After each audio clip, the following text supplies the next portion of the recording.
depends on factors other than logical way of loading. For example, unlikely event.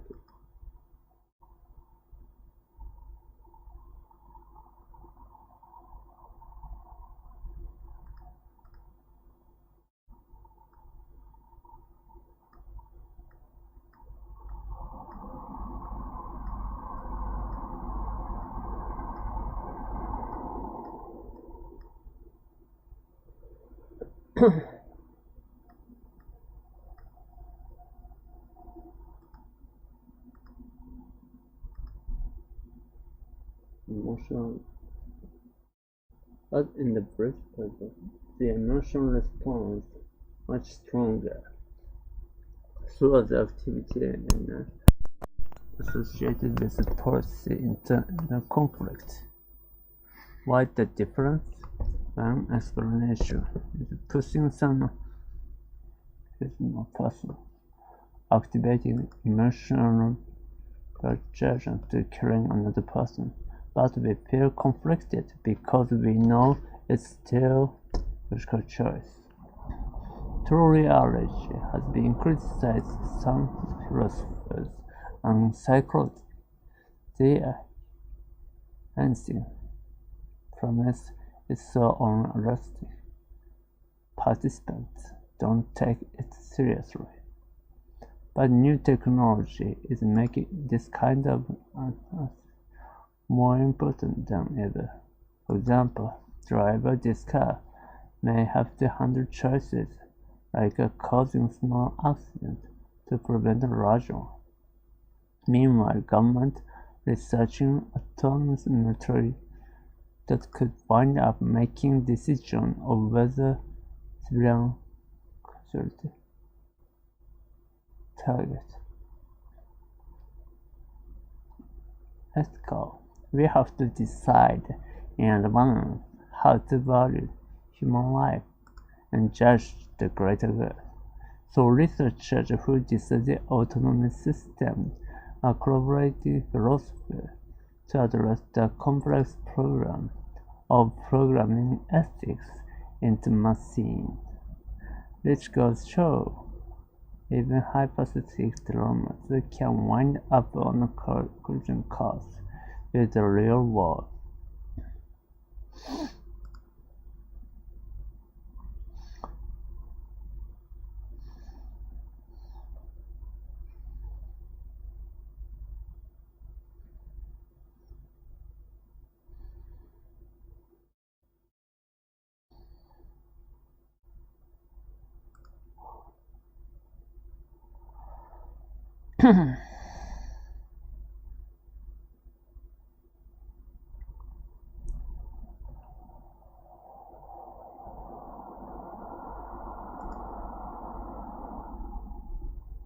Imagine the brilliant Mary.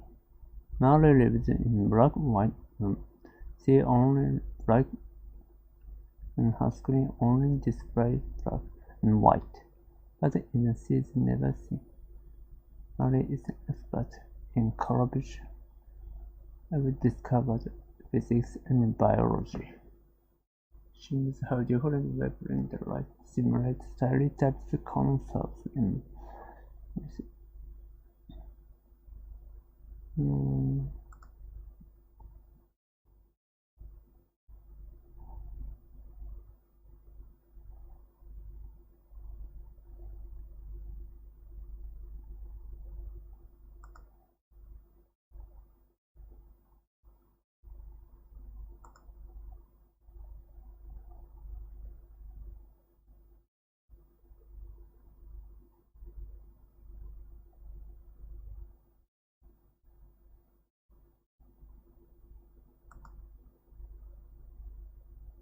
scientist. He argued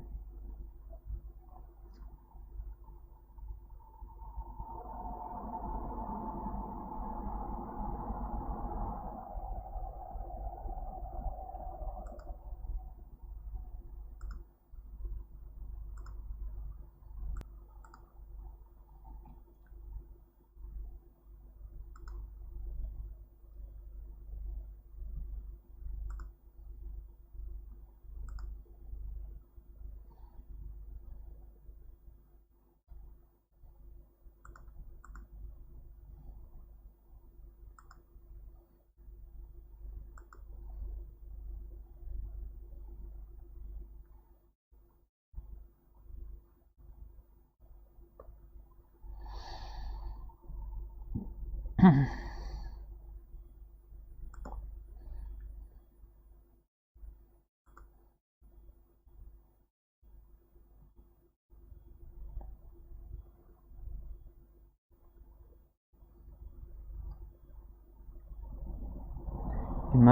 you're watching a runaway trolley barreling down the tracks, straight toward 5 workers who can't escape.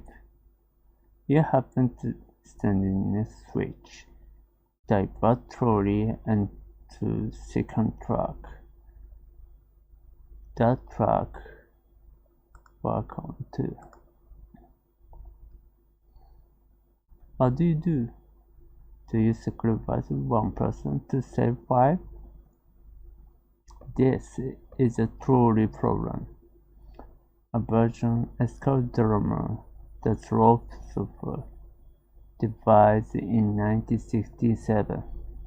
It's popular because forces have to choose the no good choices.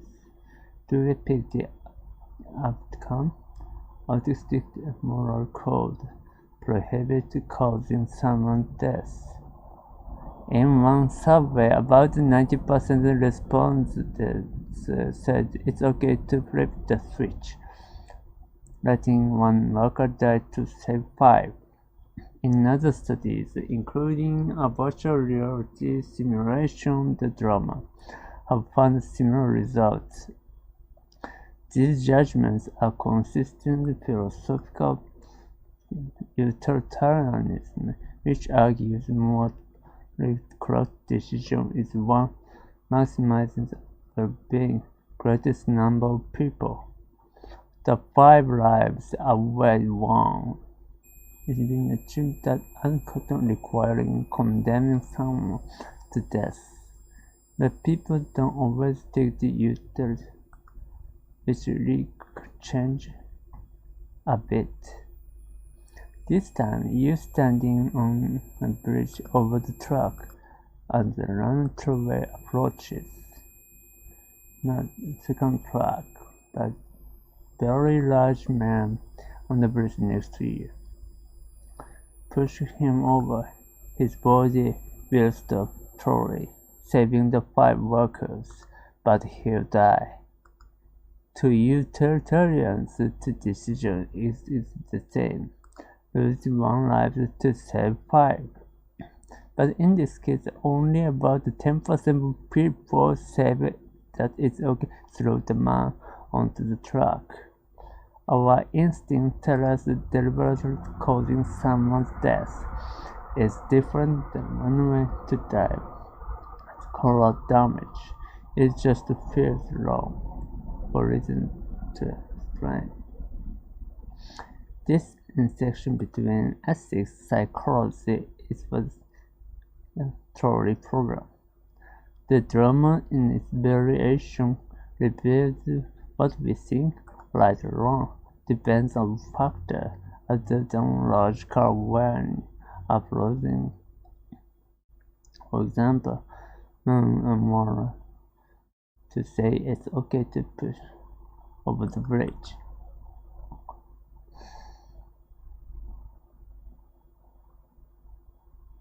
And when virtual reality is studied, even more willing to sacrifice men than women.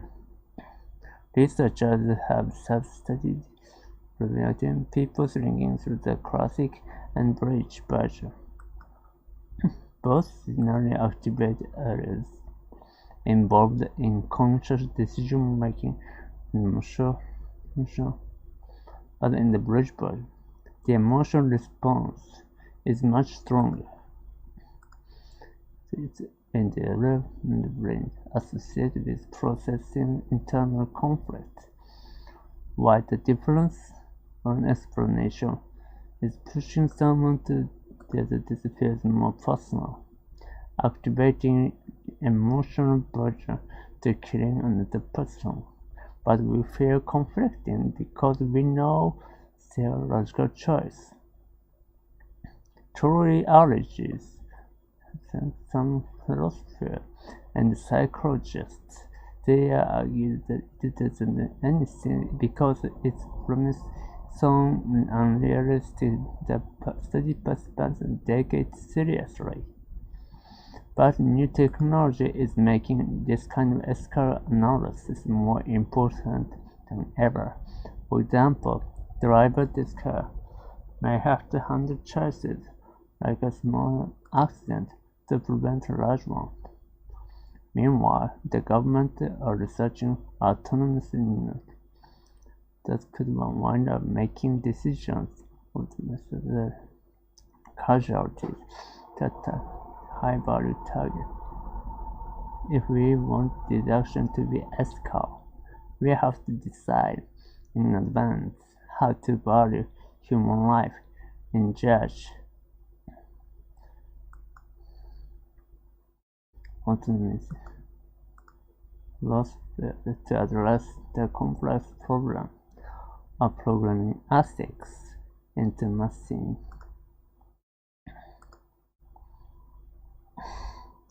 Oh God.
Imagine that one day you are summoned before a government panel. Even though you haven't committed any crime, you will be informally charged with one. You are repeatedly questioned about your political views, accused of disloyalty, and asked to incriminate your friends and associates. If you don't cooperate, you risk jail or losing your job. This is exactly what happened in the United States in the 1950s. As a part of a campaign, they exposed suspected communists named after practitioner. The phenomenon known as Marxism destroyed thousands of lives and careers. For over a decade, American political leaders trampled democratic freedom in the name of protecting them. During the 1940s, there have been small communist party in the United States. Its record was mixed. Played crucial roles in wide progressive struggles, labor and civil rights. It also supported the Soviet Union. From the start, the American Communist Party faced attacks from conservative and business leaders, as well as small liberals who criticized ties regime. During World War II, when the USSR allied against Hitler, some American communists actually spied the Russians, and the Cold War escalated, and espionage became known. Domestic communism came to be seen as a threat to national security, but the attempt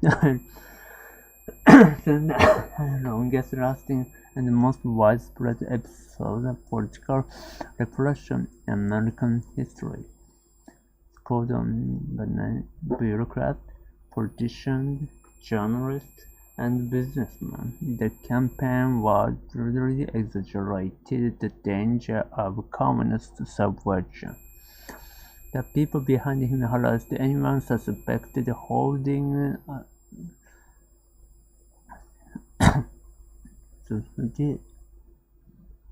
if you are one of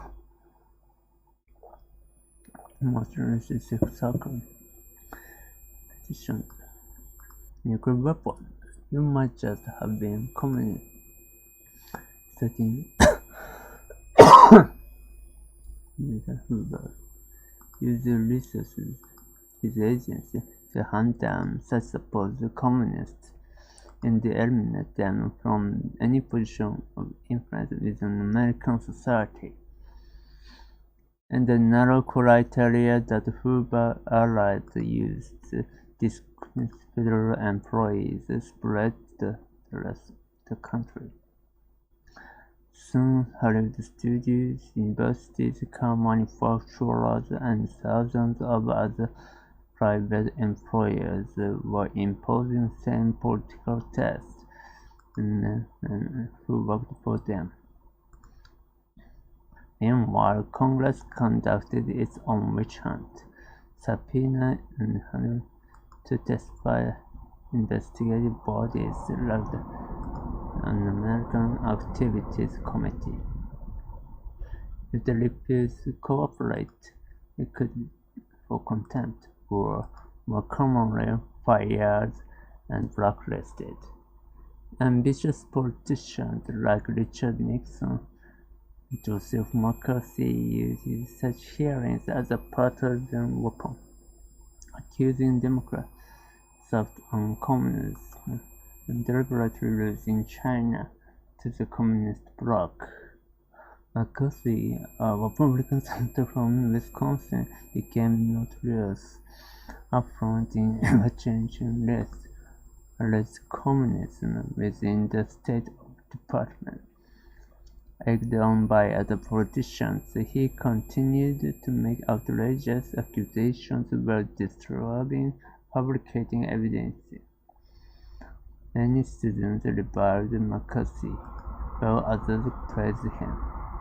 And when the Korean War broke out, McCarthy seemed vindicated. Once he became chair of the Senate Permanent Subcommittee on Investigation in 1953, McCarthy's recklessness increased. It was his investigation of the army that finally turned public opinion against him, diminished power. McCarthy's colleagues Senate censored him, and he died less than 3 years later. Probably McCarthyism ended as well. It had ruined hundreds of thousands of lives, drastically narrowed the American political spectrum. Its damage to democratic institutions would be long-lasting. In all likelihood, Democrats and Republicans renewed communist purges, but feared the rest of opposing them. Declared. Supreme Court failed to stop the witch hunt, condoning a series of violations of constitutional rights in the name of national security. Was domestic communism an actual threat to the American government? Perhaps, though small. But the reaction to it is so extreme that caused far more damage than the threat itself. Even demagogues, uncertain time to attack unpopular minorities in the name of patriotism. Could it all happen again?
doubt.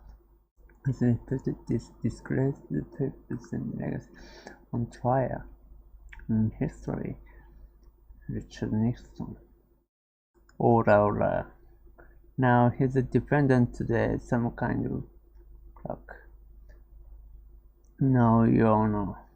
This is Richard Milhouse Nixon, the 37th President of the United States who served from 1969 to 74. Hold on. Other weird number with presidents to serve. There you see President Nixon resigned for the good of the nation, and the present President Paul, who took over.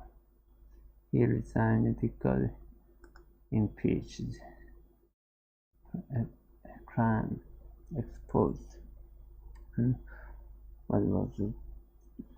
Your Honor, though the Watergate scandal was one of the grossest abuses of presidential power in history.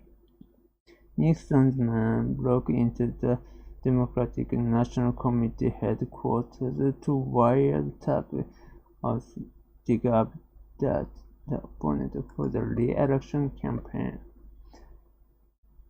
It was established that the president did not burglary, but as soon as he did everything to cover it up, we were lying about it for months.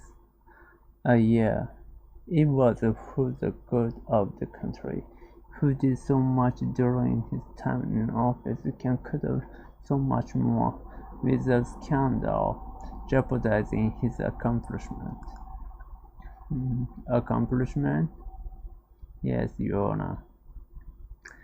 Then President Nixon, who proposed the creation of Environmental Protection Agency and signed the National Environmental Policy Act into law. Not mention Endangered Species Act, Marine Mammal Protection Act, Expansion Clean Air. Sounds pretty progressive. Hardly. Nixon's presidential campaign called it president of the civil rights movement. Speaking of civil rights, the prosecution may be surprised to learn he signed Title IX amendment, banning gender-based discrimination in education, and showed desegregation of schools occurred peacefully. So that's the good part. He didn't have much concern students after 4 were shot by the National Guard at Kent State. Instead, he called them bomb, protesting the Vietnam War, a war he had campaigned on ending, but he did end it. He ended it 2 years after taking office.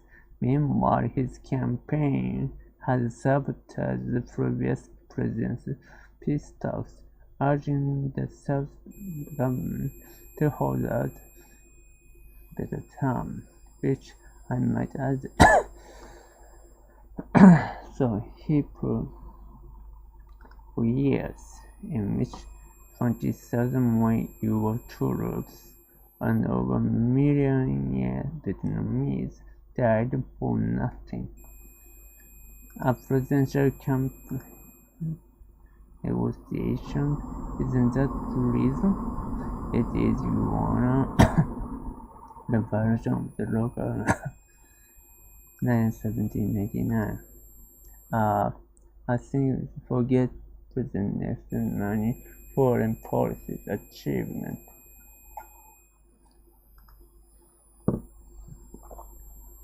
Economic ties continue today. Are we so sure good thing? And don't forget this sport coup in Chile that has replaced democratically elected president with a brutal military dictator. It was a communism. Tyranny violent reason post-communism to begin with was democracy, which President Nixon could never predict the violent Pinochet's regime and being anti-communist, neglecting poor. He proposed guaranteeing basic income for all American families, still the radical concept today, and he even pushed comprehensive healthcare reform. Just a kind of path 40 years later.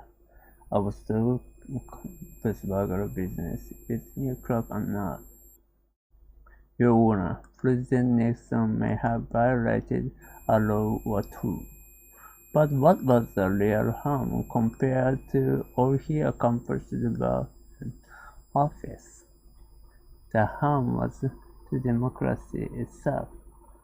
A hope on the ideas can promote abroad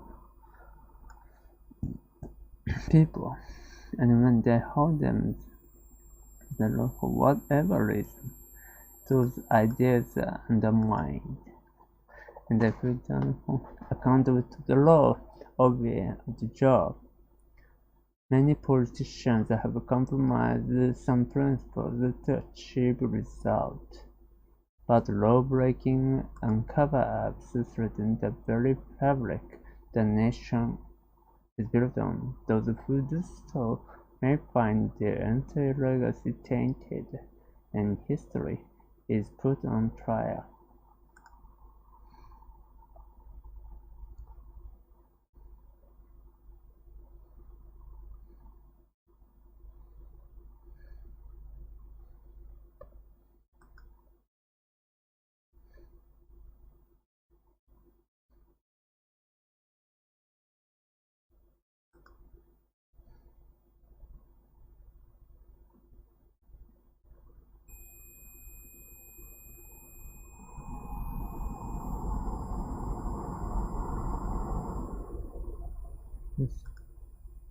Was on the path to tyranny.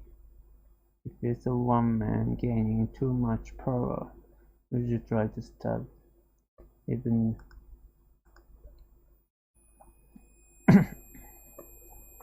this hunting woman?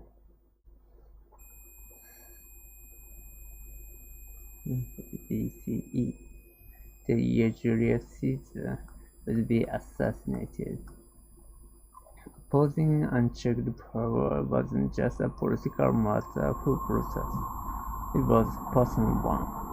He claimed the descent who had helped overthrow the tyrannical king and was talking proud. Instead of seizing power himself, the elder Brutus led the people in a losing to never again allow king to rule. Rome became public. No one man should hold too much power. Now, this principle was threatened. Julius Caesar rises the powerful position of consul. Dramatic years of military triumphs, Narcissus in defeating Pompey declared a bitter civil war. His power was at its peak. His victory insisted such as distributing for popular public, and many sons of the body for his favor. Statues were built, dedicated, and the whole month was renamed, still called July today. More importantly, the title of dictator meant that granted temporary emergency powers in wartime had been bestowed upon several times in succession. In 44 BCE, he was made dictator perpetua, dictator for a potentially unlimited term. All of this was too much for the center who feared the returned monarchy, the untested as well as those who own power and ambition impeded by Caesar's rule. A group of conspirators calling themselves liberators secretly discussed the plan for assassination, leading them to Senator Gaius Cassius Longinus and his friend Cousin Brutus. Joining the conspiracy not easy for Brutus. Even Brutus sent Pompey in the civil war. Caesar had personally intervened to save his life, not only pardoning him, but even accepting his close advisor and elevating him to the post. Brutus was hesitant to conspire against the man who had treated him like a son, but in the end, Cassius's insistence and Brutus's unfeeling ambition won out. The moment meeting came on March 15.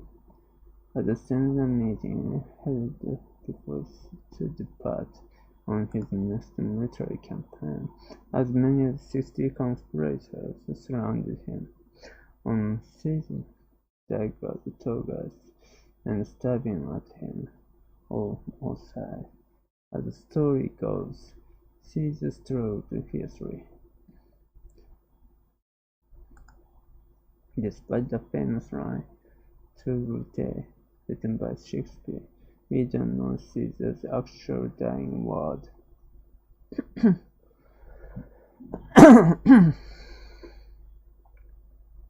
And you child, and speculation that Brutus may have actually illegitimate his son. But all agree that when the Caesar's blood among his attackers, he covered his face and gave up the fight, on the ground after being stabbed 23 times. Unfortunately for Brutus, he and the other conspirators had underestimated Caesar's popularity among the Roman public, many of whom saw effectively the Senate as a corrupt aristocracy. Within moments of Caesar's assassination, Rome was in a state of panic when most of this threat, as the assassins barricaded themselves on Capitoline Hill. Mark Antony was swiftly seized upper hand, delivering a passionate speech outside funeral days later that whipped the crowd frenzy and grief and anger. As a result, the liberating out of law. The ensuing power vacuum led to a series of civil wars, during which Brutus, facing certain defeat, took his own life. Ironically, the opposite of the conspirators to accomplish the end of the Republic and the concentration of power under the office of emperor. Opinions of the assassination of Caesar divided from the start, and have remained so. As for Brutus himself, his historical figures inspired conflicting legacy. In Dante's Penuel, he was placed in the very center of hell, eternally chilled by Satan for his crime betrayal. Described him as one of the most virtuous and benevolent people too. The interpretation of Brutus' Cerberus dictatorship were an opportunistic trade shifted tides of history and politics. But even today, over 2,000 years later, questioned about the price of liberty, the conflict between personal loyalties and inverse ideals, and the unintended consequences remain more relevant than ever.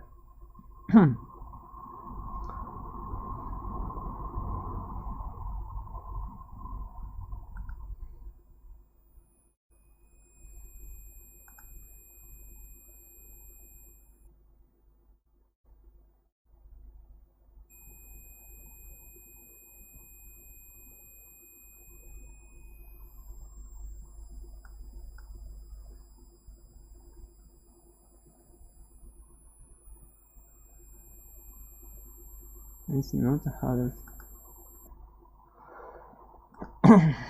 You and everyone would be right without warning. Other push. This was the reality from the period after World War II, unknown as the Cold War. As the United States Soviet Union faced off across the globe, each knew the other had a nuclear weapon capable of and destroy, and destruction never loomed closer during the 13 days of the Cuban Missile Crisis. In 1961, U.S. unsuccessfully tried to overthrow Cuba's new communist government. That failed attempt, known as the Battle of Pigs, and convinced Cuba seek help USSR. Soviet Premier Nikita Khrushchev was happy to comply, deploying nuclear missiles to Cuba, not only to protect but counteract the U.S. missile in Italy and Turkey. By the time U.S. and intelligence discovered the plan, the materials missiles already in place. But October 16, 1962, the military advisor urged airstrike missile invasion of the island. But President John F. Kennedy chose a more careful approach. On October 22nd, he announced the U.S. Navy would intercept all shipments to Cuba. Just one problem: a naval blockade was considered a war. Although the President called it quarantine, did not block basic necessities, Soviets didn't appreciate the distinction. Outraged the Kennedy, Khrushchev, the violence to use international water and in the international airspace is an act of aggression. Each pushes man averse for nuclear missile war. Thus ensued the most 6 days. But the U.S. demanded removal of the missiles. Cuba and the USSR insisted they were only defensive, and as the weapons continued to be armed, the U.S. prepared possible invasion. On October 27, a spy plane piloted by Major was shot down by Soviet missiles. The nuclear-armed Soviet submarine was hit by a small depth charge from a U.S. naval vessel trying to signal it to come up. The commander was on site to give the communications service began to launch a nuclear torpedoes. The decision had to be unanimously by 3 officers. The captain and political officer both authorized the launch, but Vasily Arkhipov, second in command, refused. His decision saved the day, and perhaps. But the crisis wasn't over. For the first time the U.S. military set itself to DEFCON 2. The defense ready is one step away from nuclear war, ready to launch. The American doomsday stood 1 minute to midnight. The diplomacy carried on. In Washington, D.C., Attorney General Robert Kennedy secretly met Soviet ambassador in Troy. After intense negotiations, they reached the following proposal. The U.S. will remove the missiles from Turkey and Italy and promised never invade Cuba in exchange for withdrawal from Cuba and the UN the infection.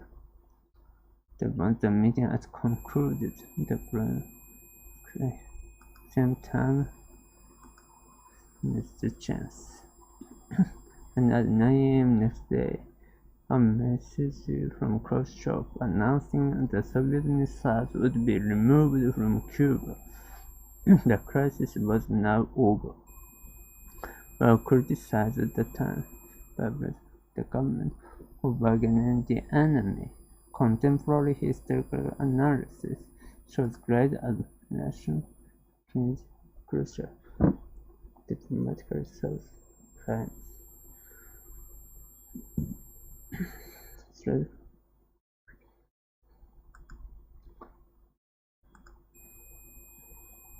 Therefore, as narrated, if not Pacific of Kiko, courageous choice, Cuban Missile Crisis, the bare half fragile human politics are compared terrifying power.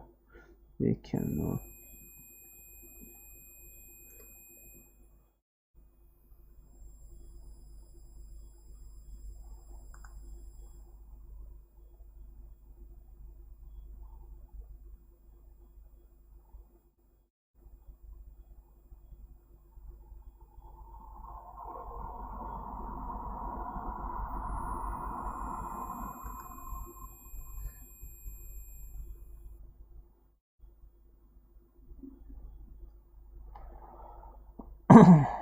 Imagine that you're watching a runaway trolley bearing down the tracks, straight toward the 5 workers who can't escape.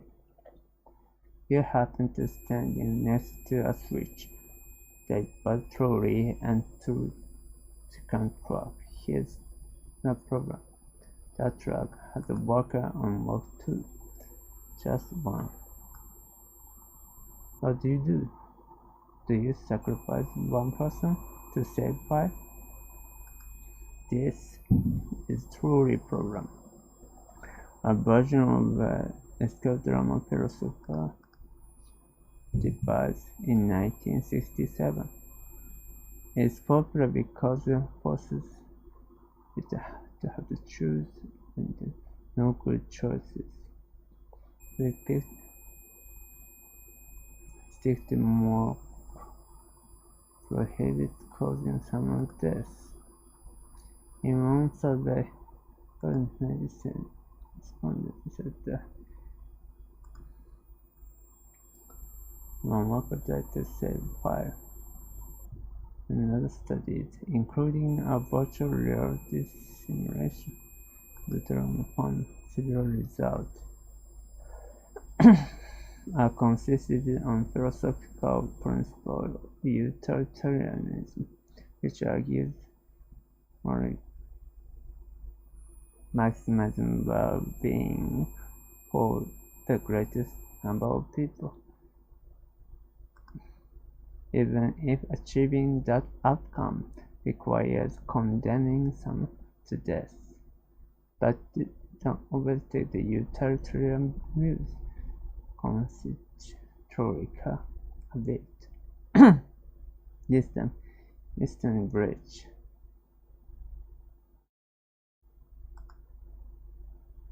Now that is the second track. Abdulrahman next to you. As you push him over, his body will stop the trolley, saving the 5 workers, but he'll die. To utilitarian, the decision did the same with 1 life to save 5. But in this case, only about 10% of the people escaped to throw the man onto the truck. Instinct tells us that deliberately causing someone to death. Collateral damage. It just feels wrong. For reason that this innocent section between ethics and psychology was interesting, but the truly problem in its many areas reveals that what we think in right or wrong depends on factors other than a logical weighing. For example, men, more like women, okay to push the man over the bridge. So people who watch a comedy clip before the doing thought experiment and virtual reality study, people were willing to sacrifice men that young women. Researchers have studied the brain activity of people thinking through the classic and bridge version. Those scenarios activate areas involved in conscious decision making and emotional response. But in the bridge version, the emotional response is much stronger. So the activity in the area brain associated with processing internal conflicts. But the difference, one explanation is that pushing someone to death is more personal, activating emotional version to kill. But we conflict because we know their logical choice. Truly allergies have been criticized some. I argued it doesn't reveal anything because from so unrealistic that study participants don't take seriously. But new technology is making this kind of ethical analysis more important than ever. For example, driver this car may have to handle choices like small accidents to prevent erosion. Meanwhile, the government researching autonomous could wind up making decisions risking civilian casualties to attack high-value targets. If we want this action ethical, we have to decide in advance how to value human life and judge the greater good. So researchers who study autonomous are collaborating philosophers to address the complex problem programming ethics into machines, which goes to show that even hypothetical dilemmas can wind up the collision course, the real world.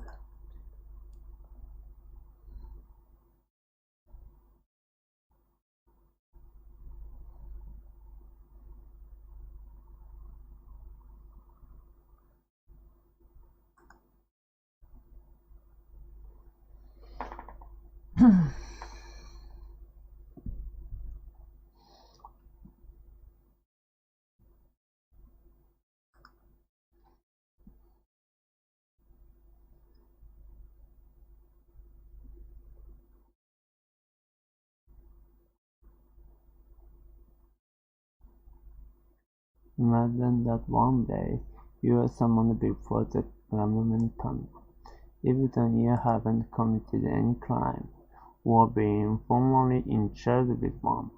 You are repeatedly questioned about your political views, accused of disloyalty, and asked to incriminate an associate. If you don't cooperate, you risk jail or losing your job.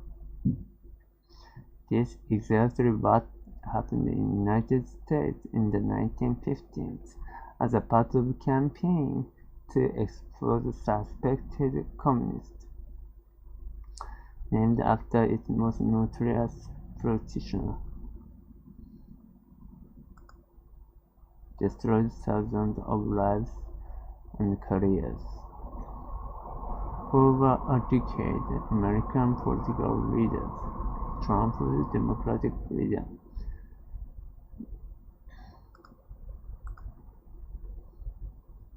(1940s) have been active as a small communist party in the United States. Its record was mixed. The refers to labor and civil rights. It also supported Soviet Union. From the start, the American Communist Party faced attacks. Business leaders, liberals who criticized its ties oppressive Soviet regime, During World War II, when the USA and USSR were allied against Hitler, some American communists actually spied for the Russians. When the Cold War escalated and espionage became known, domestic communists came to be seen as security. But attempt to eliminate that threat soon turned into the longest-lasting and most widespread episode of political repression in American history, spurred on by a network of bureaucrats, politicians, journalists, and businessmen.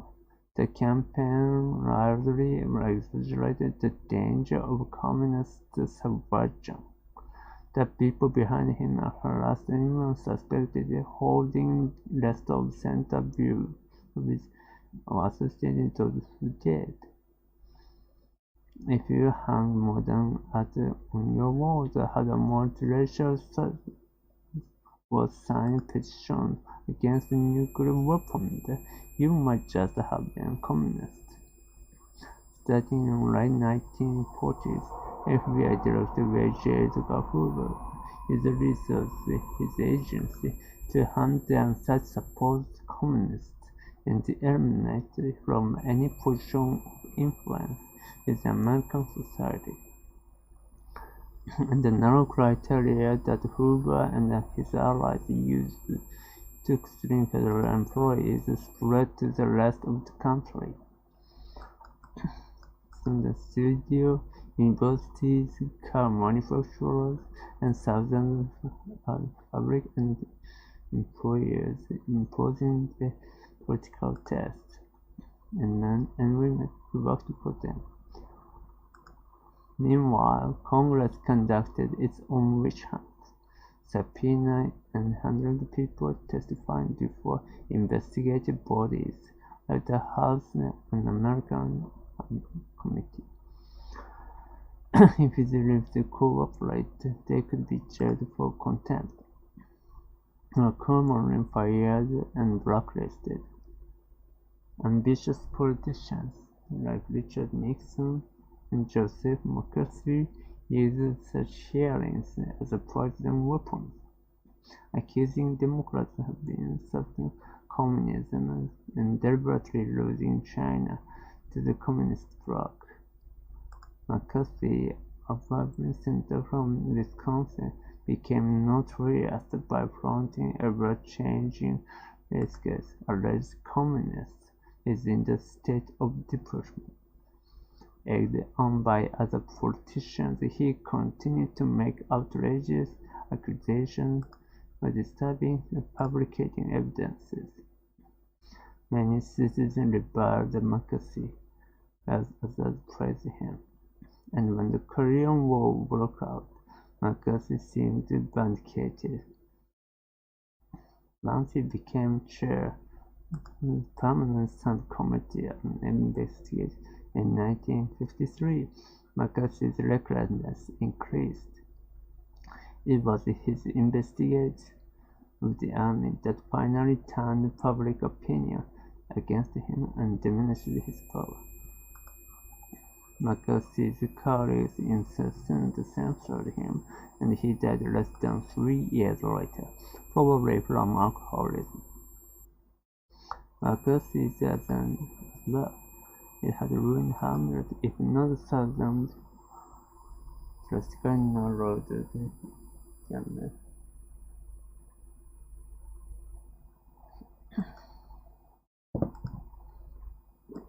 In all likelihood, both Democrats and Republicans who knew the anti-communist purges deeply unjust.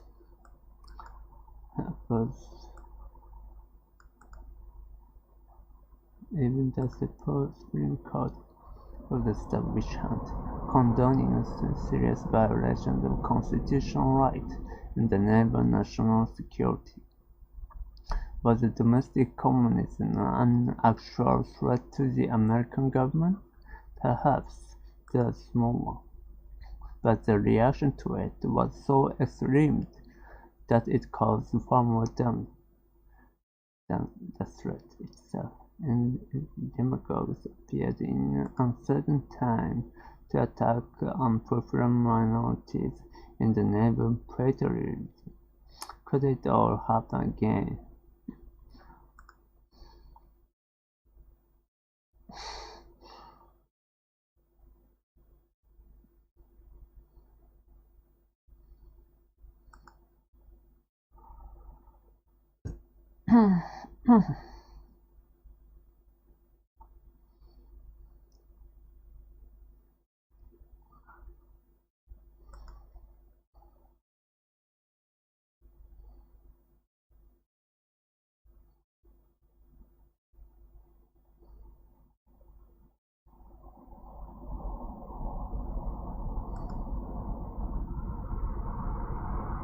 The presidency of the United States of America is often said to be one of the most important political positions in the world.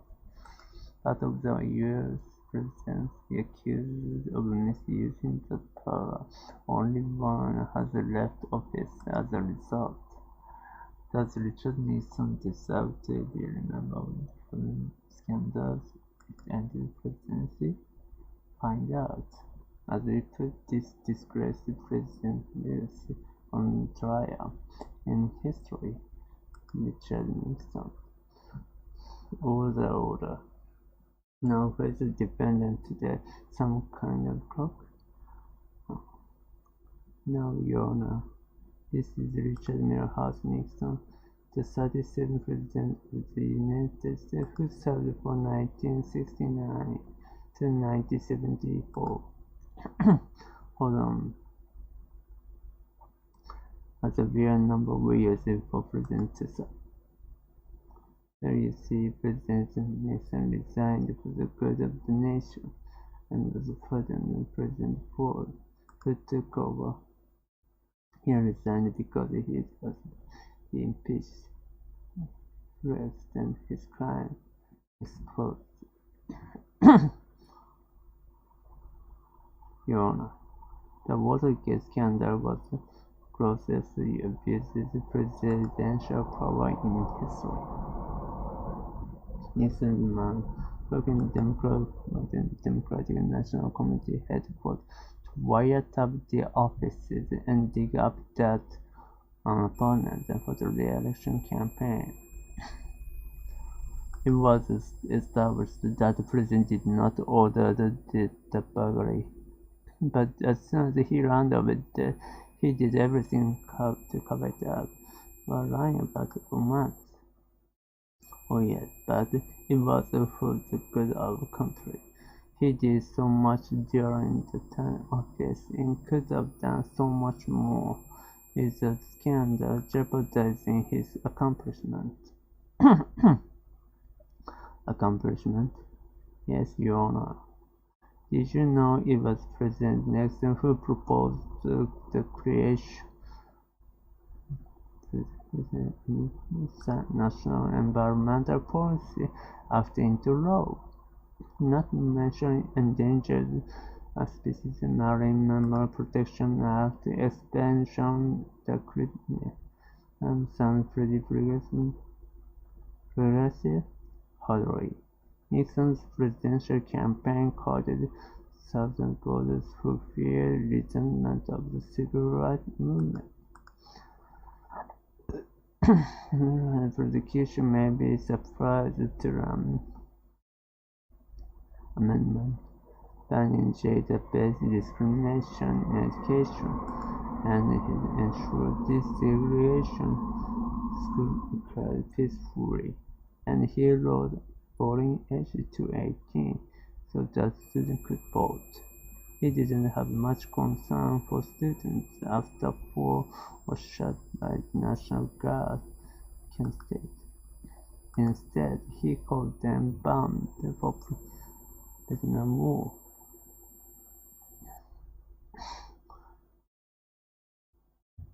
And he ended it 2 years after taking office. Meanwhile, his campaign had sabotaged the previous president's key stuff. urging the South Vietnamese government to hold out and support better terms, which I might add didn't materialize.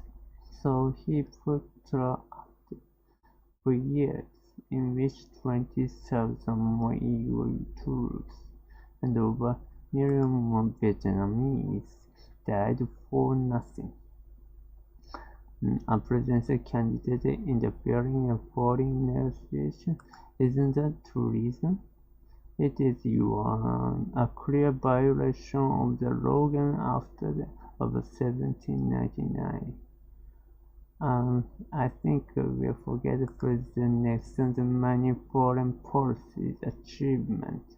It was he who normalized ties with China, keeping economic ties continue today. Which shows a good thing. And don't forget the cheerleader replaced the democratically elected president with a brutal military dictator. It was a post-communism, when tyranny, violence, and reason for communism to begin with, just the lower class as against the rich. But the Nixon could have balanced the subpoena regime, and the communists didn't mean neglecting the poor. He proposed guaranteed basic income for all American families, still a radical concept today, and he even pushed for comprehensive healthcare reform, just a kind of path 40 years later. Our school considered best burger business or not. Your Honor, President Nixon may have violated a law or two, but what was the real harm compared to all he accomplished while in office? The harm was to democracy itself. The whole point of the ideas Nixon promoted abroad is that the leader of common people, and they hold themselves above the law for whatever reason. Those ideas are undermined. Don't hold accountable to the law. Obviously, many politicians have compromised some principles to achieve results. But the law-breaking and cover-ups to threaten the body fabric the nation is built on. Those who do so, their entire legacy changes, and history is put on trial.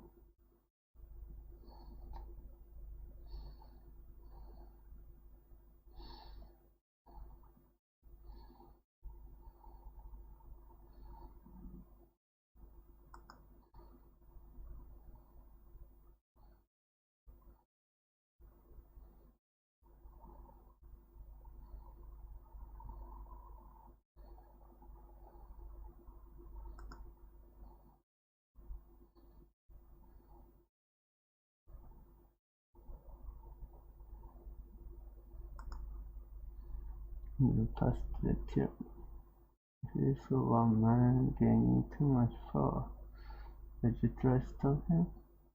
Even that man was to find right question hunting Roman center. Marcus Junius Brutus. In 44 BCE, the year Julius Caesar would be assassinated. Opposing unchecked power wasn't just a political matter for Brutus, it was a personal one.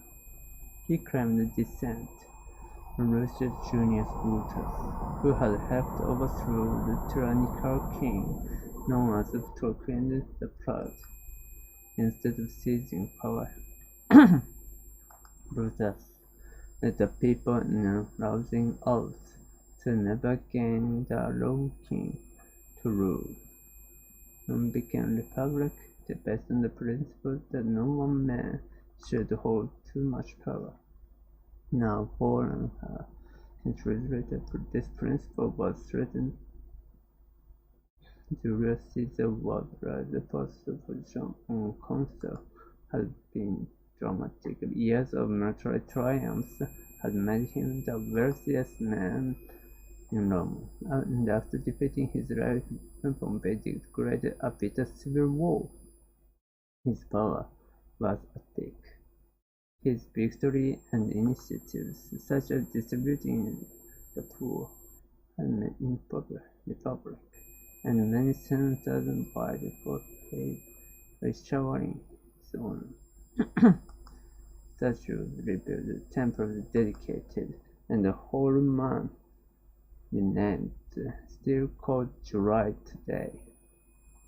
More importantly, the title of dictator meant to gain temporary immediate in more time has been bestowed upon Caesar several times in succession, and in 44 BCE he was made dictator perpetual, dictator for potential unlimited.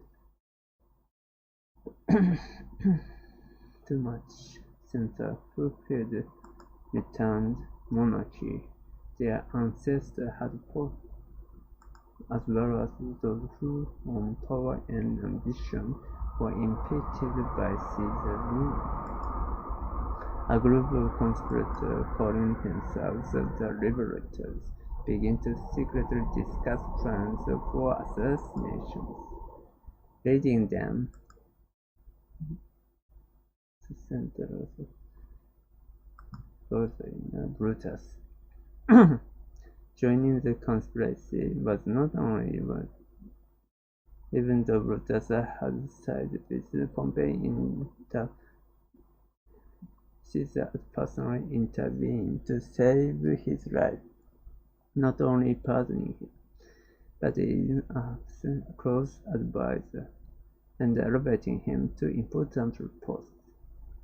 Brutus was hesitant to conspire against the man who had treated him like a son, but in the end, Cassius' insistence, Brutus's own fears of Caesar's ambitions won out.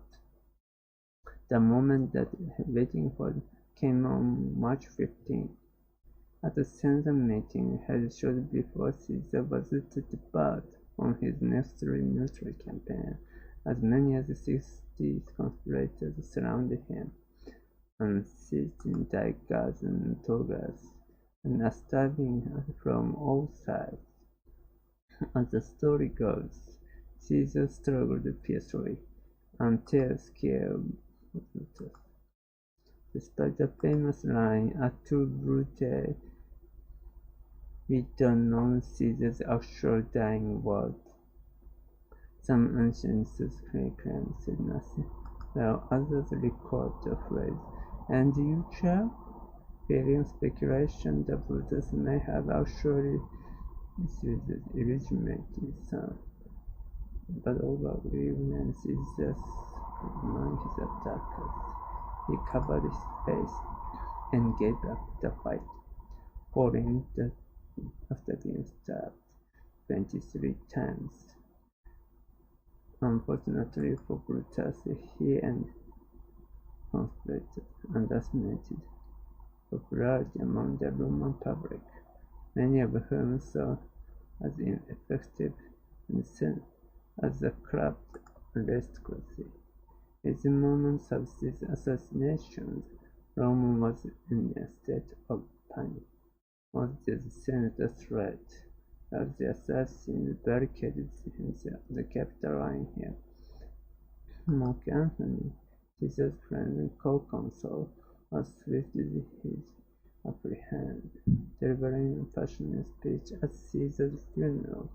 Days later, that whipped the frenzy and grave anger. As a result, the Liberators forced out of Rome. The ensuing power vacuum led to a series of civil wars, during which Brutus, facing certain defeat, took his own life. Ironically, the opposite conspirator, after accomplished the end of the Republic and consolidation power under the office of Emperor. Opinions of assassination of suicide divided him and have remained so. As for Brutus himself, few historical figures have such a conflicting legacy. In Dante's funeral, he was placed in very centered health, and it eternally should deteriorate. The swift Gulliver's Travel described him as one of the most virtuous and benevolent people. The interpretation of Brutus as either selfless dictatorship or opportunist creator has shifted tides of history.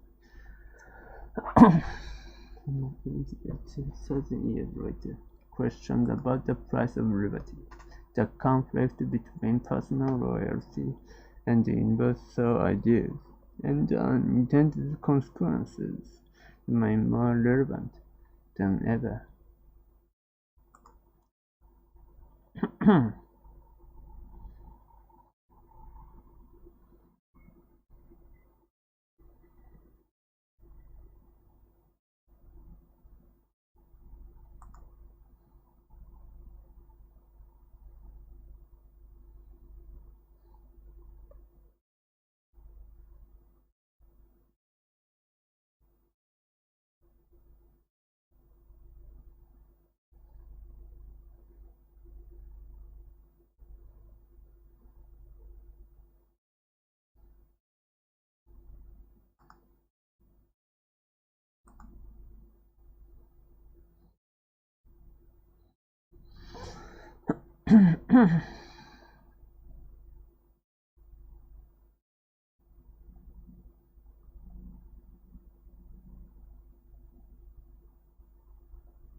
It's not hard to imagine the world.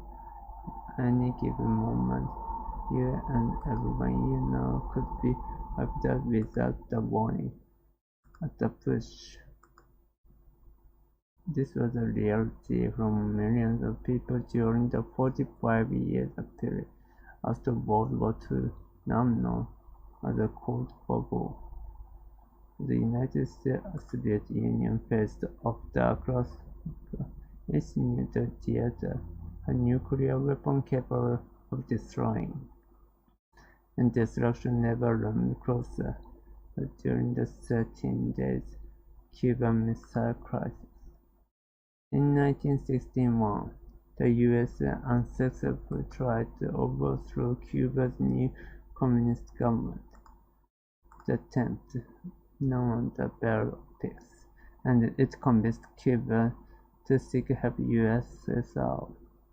Soviet Premier Nikita Khrushchev, happy to comply by secret nuclear missile Cuba, not only to protect the island but counteract the threat from U.S. missiles in Italy and Turkey. By the time the U.S. intelligence discovered the materials to create missiles were in place. At an emergency meeting on October 16, 1962, the military advisor urged an airstrike missiles and invasion of the island. But President John F. Kennedy chose a more careful approach. On October 22nd, he announced to Cuba. There is just one problem. A naval blockade was considered an act of war. Although the president called it quarantine that did not block basic necessities, The Soviets didn't appreciate distinction. In an outrage letter to Kennedy, Khrushchev, the violation of freedom to use international waters and international airspace in act of aggression, which pushes mankind to one world nuclear missile war. Just ensued intense 6 days of the Cold War. The U.S. demanded the removal of the missiles. Cuba and USSR insisted that only defensive, and as the weapons continued to be armed, the U.S. prepared for a possible invasion. On October 27, a spy plane followed major route of shot by Soviet missiles.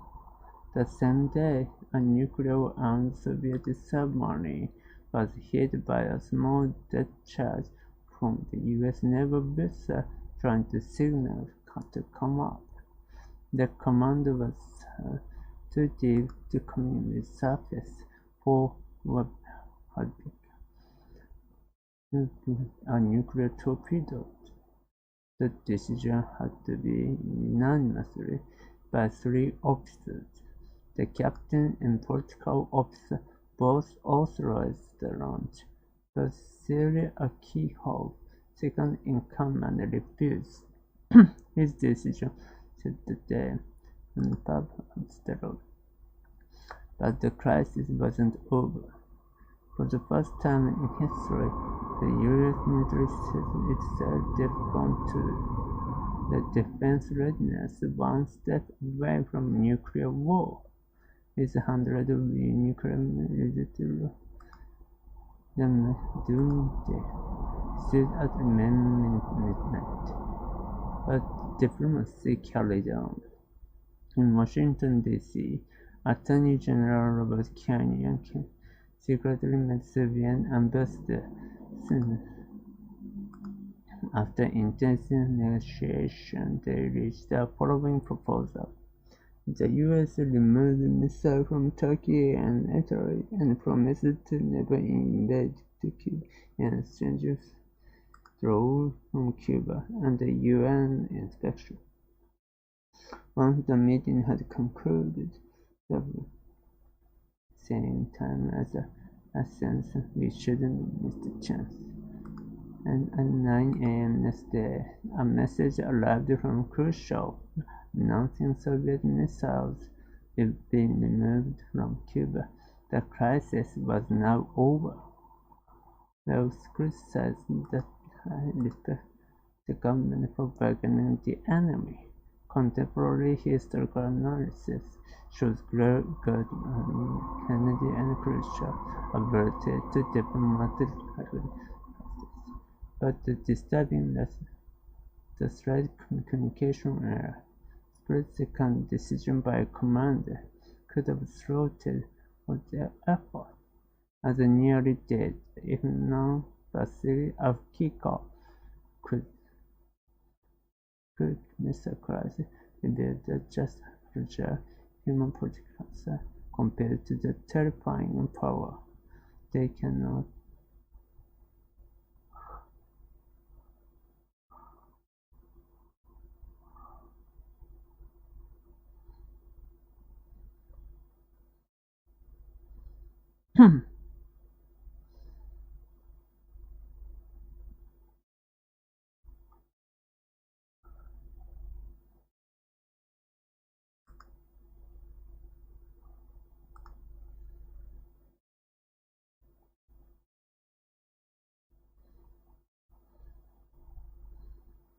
Imagine that you are watching the runaway trolley straight toward the port workers who can't escape. You happen to be standing next to a switch that binds the trolley onto a second truck. Here's the problem. That truck has a worker on the too, but just one. What do you do? Do you sacrifice one person to save 5? This is a trolley problem. a version of escape drama philosopher Philip devised in 1967. It's popular because it was how and no one good choices. Do we pick a reaction best outcome or stick to more code, prohibit causing someone's death? In one survey, about 19% of respondents said that it's okay to switch, letting one worker died to save 5. And other studies, including a virtual reality simulation of the drama, have found similar results. These judgments are consistent philosophical principles of utilitarianism, which argued more decision. The one maximized as well-being for the greatest number of people. The 5 lives outweigh the 1, even if achieving that outcome required commitment to death. But we don't always take the utilitarian view, which conceives changing the trolley program a bit. This time, you're standing on a beach with a truck and running trolley approaches. Now there is a truck, but there is a very large man on the bridge next to you. His body will stop the trolley, saving the 5 workers, but he'll die. To utilitarian, the decision is exactly the same. Lose 1 life to save 5. But in this case, only about 10% of people saved the instincts through the man into the truck. Instincts tell us that deliberately causing someone's death is different to die as collateral damage. It's just pure reason better have to explain. This intersection exists in psychology.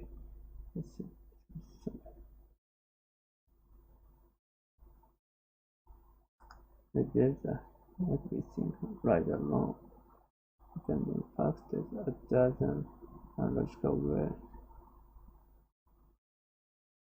Example.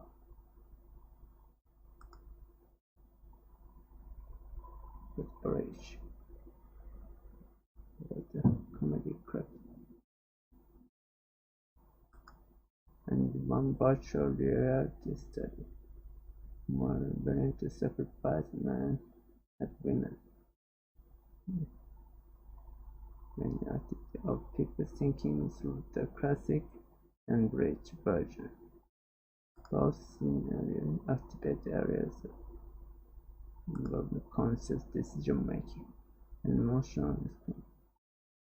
But in the bridge version, the emotional response is much stronger. So is the activity in the area associated with processing internal conflict. But the difference?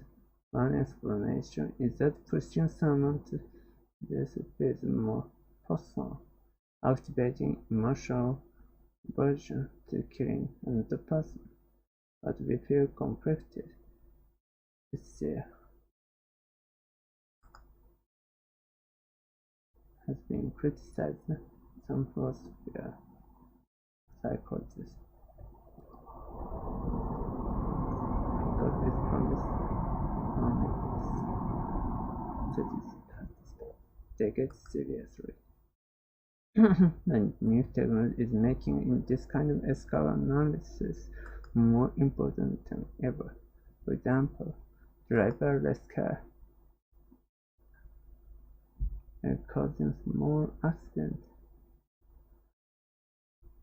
Meanwhile, government are researching autonomous metal drone decisions with civilian casualties to attack a high-value target.